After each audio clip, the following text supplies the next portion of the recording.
তার মানে কি আপনার জীবন ঝুঁকিতে আছে ভবিষ্যতে? এমনিতে হলো যে অনেকে যে ধরেন আছে না যে একটু মানুষের সিম্প্যাথি নেওয়ার জন্য বলা, তো এই জন্য ধরেন আপনি যদি আমার একদিন ইনবক্স দেখেন শুধু আমার পেজের, জাস্ট যে কোনো সুস্থ মানুষের জন্য 2-3 মিনিটের বেশি দেখা কঠিন।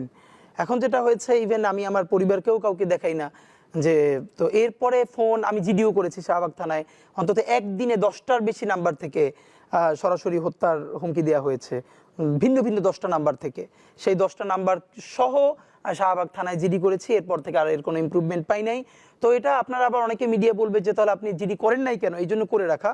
কিন্তু এই জিডি বা কোনো কিছু আমাদেরকে সুরক্ষা দেবে সেটা আমরা মনে করি না। যেই লড়াই আমরা নেমেছি এটা জানি এটা 2-4-6 বছরের কোনো লড়াই না।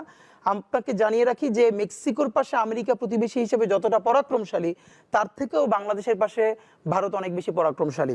সুতরাং এখানে আমরা একই সাথে অনেককে শত্রু বানিয়েছি, দখলদার দিল্লিকে বানিয়েছি, ফ্যাসিস্ট আওয়ামী লীগকে বানিয়েছি, আরও অনেক ঘরানাকে।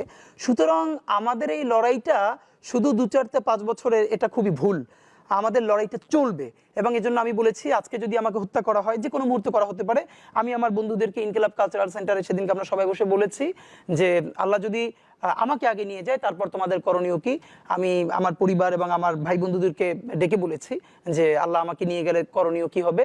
বরং আমি আমার পরিবারকে বলেছি যে আমার সন্তানের এখন বয়স 7 মাস, আল্লাহ আমাকে নিয়ে গেলে ওকে যেন ওভাবে প্রস্তুত করা হয় যে এই দখলদারিত্বের বিরুদ্ধে লড়তে হবে।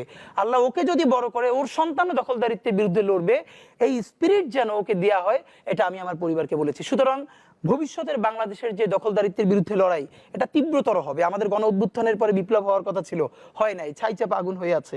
সুতরাং আমরা যদি সেই আগুনের মধ্য দিয়ে নতুন ইনসাফের রাষ্ট্র তৈরি করতে না পারি, তাহলে দুটো কাজ হবে। ওই আগুন আমাদেরকে পুড়িয়ে দিবে, মানে বাংলাদেশ, এই জমিন, এখানকার স্বাধীনতা, সার্বভৌমত্ব সবকিছু পুড়িয়ে দিবে। সিপাহী বিপ্লবের পর আমাদেরকে যেরকম ধ্বংস করে ফেলা হয়েছিল, হয়তো সেই পরিণতি হবে।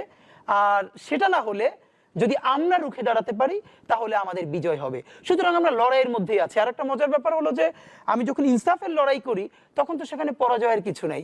আমি বেঁচে থাকলে আমি গাজী হিসেবে লড়বো, আমি মরে গেলে শহীদ হয়ে আল্লাহর কাছে চলে যাব, এই লড়াইটাই। সুতরাং ইনকিলাব মঞ্চ 2-3টে কথা 1000বার বলেছে, এর একটা আমরা বলি যে আসলে জিতই জীবন নাই, লড়াইটাই জীবন। আমাদের জুমা প্রচন্ডভাবে ভেঙে পড়ছিল, লোকে যখন স্ল্যাট শেমিং করছেন ডাকসু ইলেকশনে 4-5 দিন আগে, প্রচন্ড কান্নাকাটি করলো যে ওর নুড বানিয়ে ওর মার কাছে পৌঁছানো হয়েছে। একটা মা কিভাবে নেয় একটা মেয়েরটা?